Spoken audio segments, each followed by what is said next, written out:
Avilio.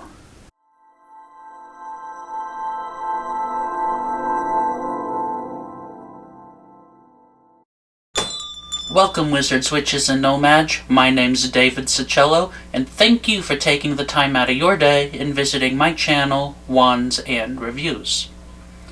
So I have a question for you. Have you ever heard of, or do you know, what a MiniCo figure is? I did not until I was referred to Iron Studios by one of you. From what I discovered, what Iron Studio calls MiniCos are officially licensed, artistically styled, collectible display figurines that are made of PVC plastic. I have here Series 1 of the Harry Potter MiniCos that I purchased from Iron Studios. As you can see, each of the figurines in Series 1 comes in a window display package that's larger than the figures themselves, so that way you can see what you're getting very clearly. This is a nice touch for those of you who do not open your toys, but on the other hand, I do open all my toys, and I do keep a box like this in case I ever want to pack it away and display something else. Now, there's some nice artwork on the side of the packaging, and on the back side of each package, it does show the other two figures within the series. I can tell, just by looking at the Harry Potter, he's assembled and already attached to his base, but his wand is separate, so I believe that's the only accessory we have to worry about. So let's take a closer look and see what a MiniCo figure is all about.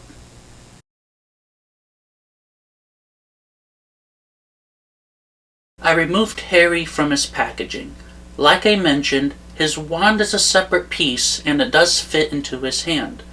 A word of caution though, when placing the wand into his hand, it is very snug, so be careful not to break it.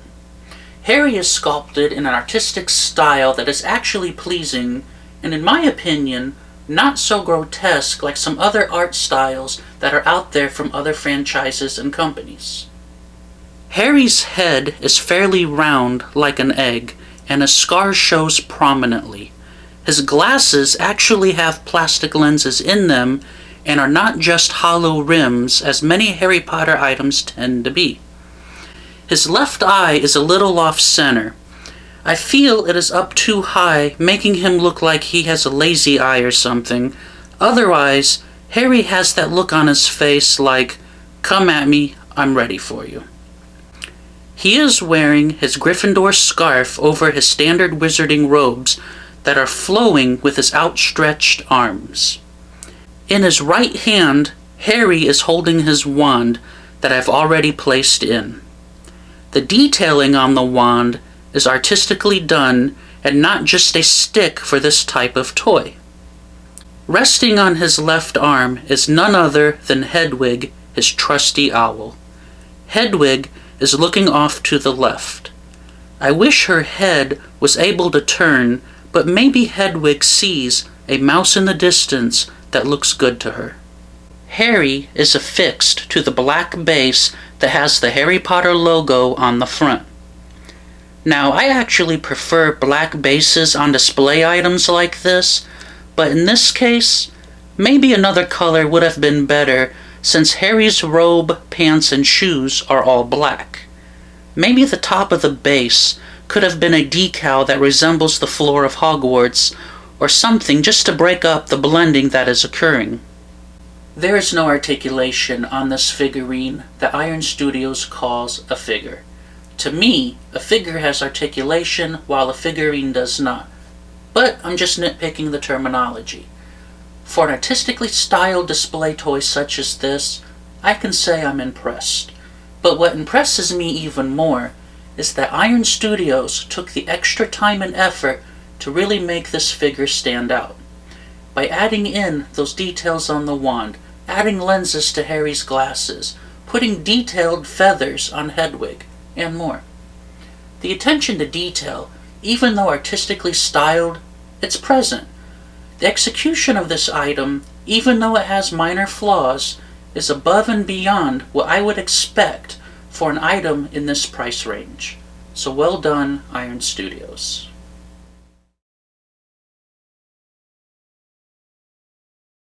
Next, I have opened up Harry Potter's best friend, Ronald Weasley. Just like Harry, Ron was all assembled besides for his wand, which once again is a separate piece.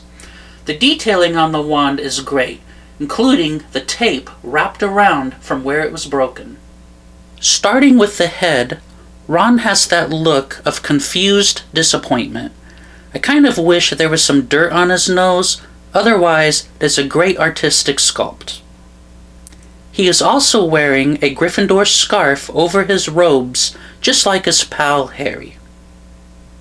As we all know, Ron really likes his sweets, and in his left hand he is holding a box of Bertie Bott's Every Flavor bean, while in his right hand he is grasping onto his broken wand.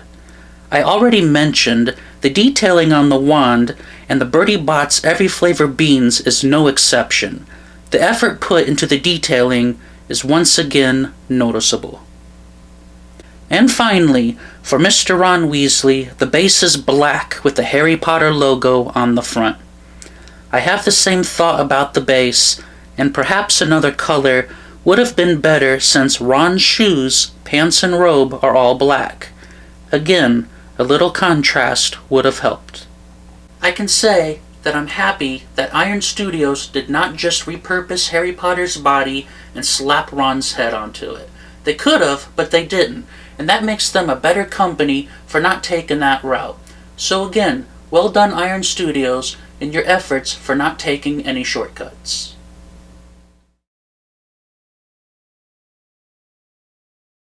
And finally, we have the brightest witch of her age, Hermione Granger. Hermione, to no surprise, has that look of pure concentration. The sculpting, just like on Harry and Ron, Hermione's head is very well done. I like the bushiness of her hair and how her eyes are slightly looking up. Her wand is not packed as a separate piece like Harry and Ron's wands are. Her wand is already firmly attached to her hand. I believe it is glued in. Unlike Harry and Ron, Hermione is not wearing her Gryffindor scarf, though she is wearing her school robe and her school uniform, complete with skirt.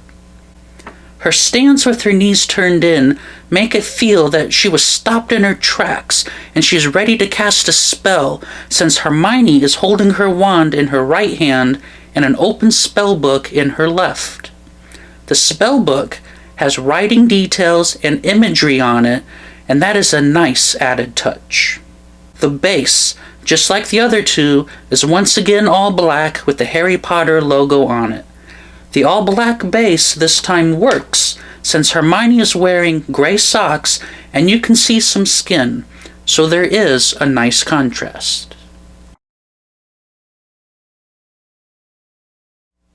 Now that we have seen the 3 MiniCo figures in Harry Potter Series 1 from Iron Studios, what do you think about them?